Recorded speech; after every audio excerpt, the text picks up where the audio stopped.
হবিগঞ্জ জেলার বাহুবল উপজেলায় দুই শিশুর তুচ্ছ বিষয়কে কেন্দ্র করে দুই পক্ষের মধ্যে সংঘর্ষের ঘটনা ঘটেছে। এ সময় উভয় পক্ষের লোকজন দেশীয় অস্ত্রশস্ত্র নিয়ে একে অপরের উপর হামলা চালায়। মঙ্গলবার সন্ধ্যা ৭টা থেকে রাত ১০টা পর্যন্ত উপজেলার মধ্যবাজার এলাকায় এ সংঘর্ষ ঘটে। এতে উভয় পক্ষের অর্ধশতাধিক ব্যক্তি আহত হন।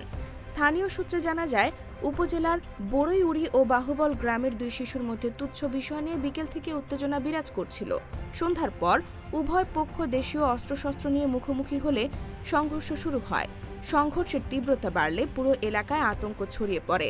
আহতদের বিভিন্ন হাসপাতালে ভর্তি করা হয়েছে। খবর পেয়ে রাত 10টার দিকে সেনাবাহিনী ও পুলিশের যৌথ দল ঘটনাস্থলে গিয়ে পরিস্থিতি নিয়ন্ত্রণে আনে।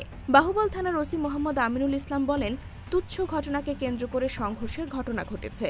বর্তমানে পরিস্থিতি স্বাভাবিক রয়েছে।